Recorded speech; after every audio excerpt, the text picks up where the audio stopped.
Apesar da pandemia do novo coronavírus, as despesas militares no mundo em 2020 chegaram a quase 2 trilhões de dólares, ou seja, um aumento de 2,6% em relação ao ano anterior. Esses números foram divulgados nesta segunda-feira pelo CIPRE, uma sigla em inglês para Instituto Internacional de Pesquisa para a Paz de Estocolmo. Para fazer uma análise desse cenário, RFI conversa hoje com Nelson Durin, editor do site DefesaNet. Muito bom dia, Nelson. Bom dia, Elcio. Prazer Nelson, estar falando com você. prazer é nosso, mais uma vez, falar contigo.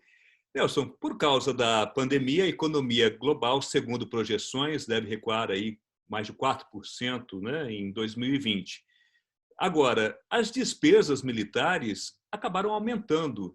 Isso foi uma surpresa? O que justifica, então, essas despesas militares terem aumentado, apesar de um contexto econômico tão complicado para tantos outros setores da economia, Nelson?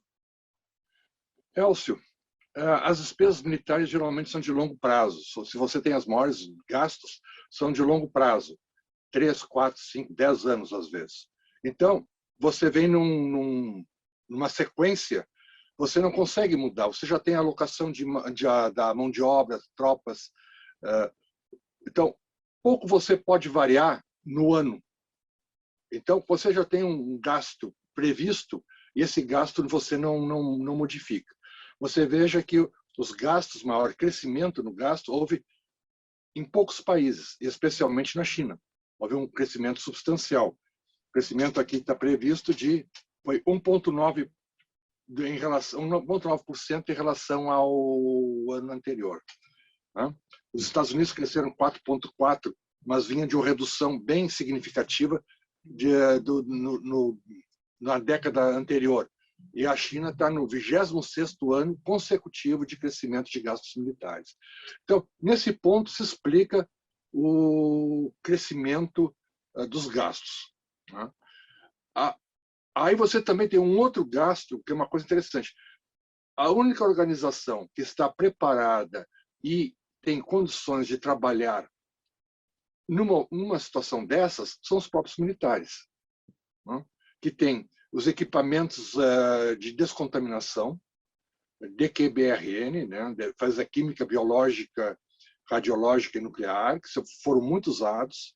Aqui no Brasil foram muito usados, em outros países também, descontaminar áreas públicas.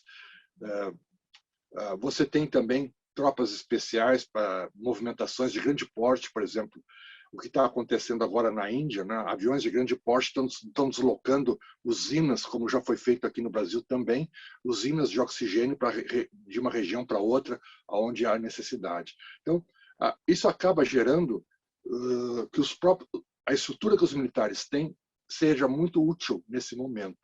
E eles acabam, então, assumindo tarefas acessórias nesse momento por contingenciamento. Agora, no caso, então, Nelson, só para esclarecer, quando se fala em despesas militares, não necessariamente estejam só ligados com armamentos, né? Na verdade, é um contexto muito mais amplo, né? Para Pesquisa. países, vamos dizer assim, a gente sempre fala em um terço, um terço, um terço. Um terço é aquisição, um terço é operação e um terço é tropa, alimentação, equipamento. Então você tem assim, isso varia de país para país. Por exemplo, no Brasil, no caso específico, esse terço de equipamentos é bem pequeno, porque é mais consumido na questão de tropa, manutenção, pagamento de salários de tropa, dos oficiais, etc. Então, mas mais ou menos, se você considerar um terço, um terço, um terço, essa lei se aplica que muitos países estão usando pesadamente essa estrutura no apoio à pandemia. Uhum. Nesse contexto global, você comentou então dos Estados Unidos, né, que é o país que mais investe, né, em despesas militares. Você comentou a China também, né, que continua sempre crescendo.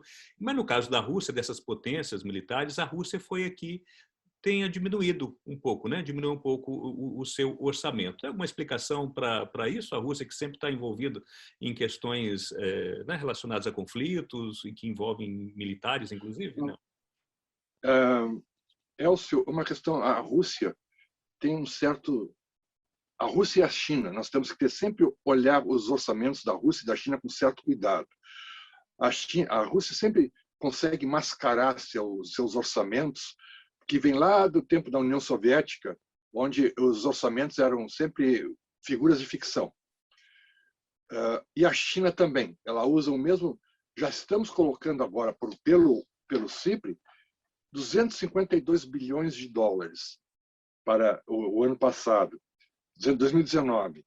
E para os Estados Unidos, 778, ou seja, já é um terço do gasto mais ou menos reconhecido que a China tem. Quer dizer, um terço do gasto americano já é o que a China faz hoje.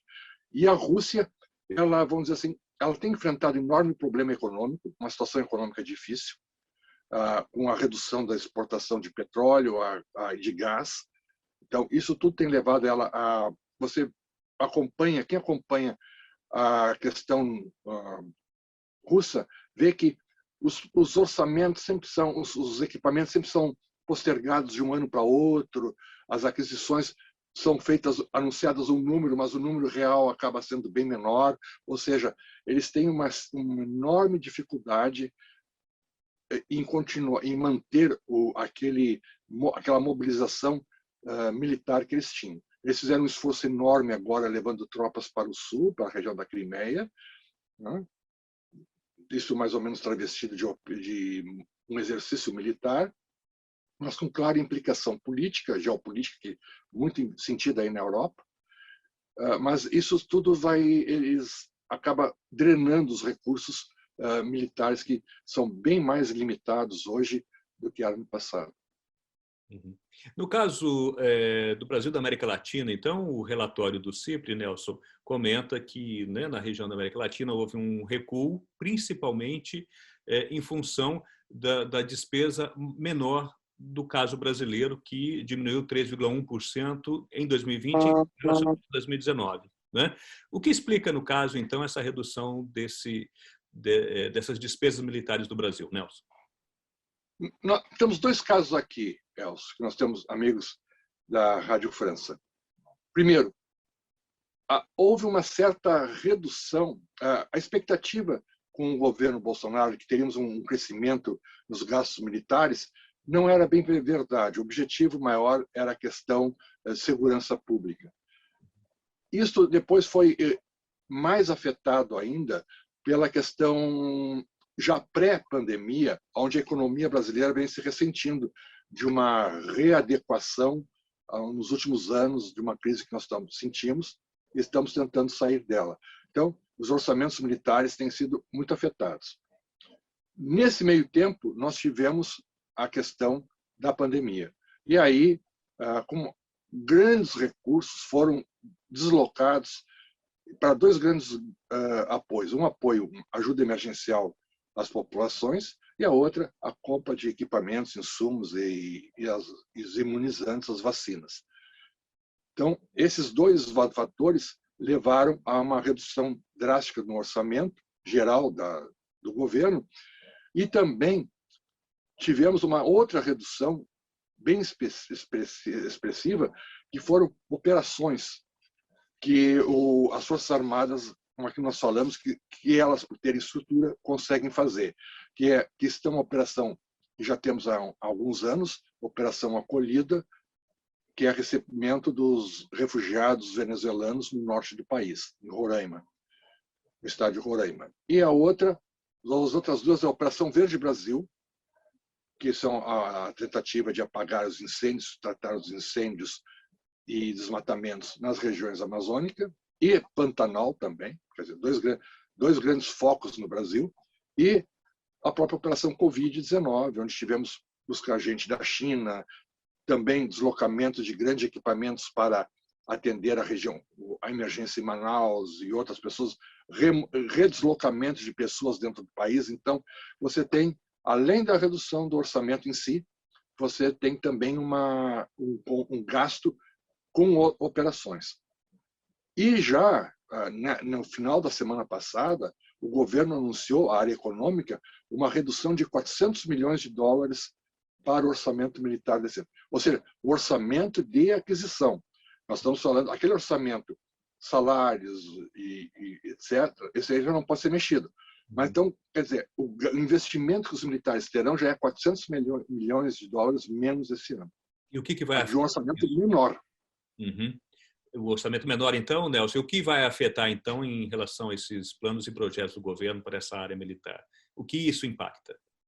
Impacta vários projetos. Por exemplo, um projeto que impacta é o projeto que muito interessa à França, que é o caso do submarino. E nós estamos levando, a Marinha Brasileira está levando, já estamos no segundo submarino lançado, a previsão é que o terceiro seja lançado esse ano. Já estamos completando os 4 submarinos adquiridos para a França, a classe Scorpene, junto ao Naval Group, mas provavelmente sofra um pouco de atraso nesse programa aqui. Outras questões mais, aquisições temos também uma complementação do programa de helicópteros com a Airbus Helicóptero. É um projeto já foi assinado 10 anos atrás, mas está finalizando agora. Então, nós temos grandes projetos, por exemplo, nesse governo, nenhum grande projeto foi iniciado. Nós estamos tentando acabar os anteriores e estão consumindo cada vez mais recursos. Ou seja, ter um exército moderno é muito caro. Isso custa muito dinheiro. E ter gente treinada com esses equipamentos novos também custa muito. Então, você nota que você começa a estreitar as faixas de opções para os países. No caso, Nelson Durin, para o contexto global, qual que é a expectativa para esse ano de 2021, esse segundo ano, né, com pandemia? Deve continuar essa trajetória crescente de aumento de despesas, pelo menos nessas potências militares? Olha, eu creio que vai estabilizar, mesmo porque a pandemia está tomando um rumo desconhecido. Você acha que está controlada, com a vacina você vai controlar, e daqui a um pouco surge algo inesperado. Então, as próprias organizações devem estar controlando-se, precavendo para futuras contingências. O que havia de possibilidade esse ano, creio que os países não vão fazer, de conflitos, que seria o caso de uma ação da Rússia contra a Ucrânia. Acho que o próprio Putin achou demasiado essa ação. Algum conflito nos mares do sul da China, ali entre a China, Estados Unidos, embora a França e a própria Inglaterra anunciou a partida de uma esquadra para navegar ali, mas eu creio que também não deverá ser mais retórica do que praticamente ação. Agora, temos ações que estão andando em todo o mundo, que são ações de terrorismo, e nesse caso preocupante é a África. A África subsaariana, onde a própria França tem uma operação no Mali bastante complicada, tem a questão de Moçambique agora crescendo em importância. Então, a questão do terrorismo pode ser uma questão que vem a ocupar. Mas entre ações de conflitos e entre as grandes potências, creio que não. Não haverá nada de perspectiva. Então, muito obrigado, Nelson During, editor do site DefesaNet, pela entrevista à Rádio França Internacional. Muito obrigado. Tchau, até a próxima.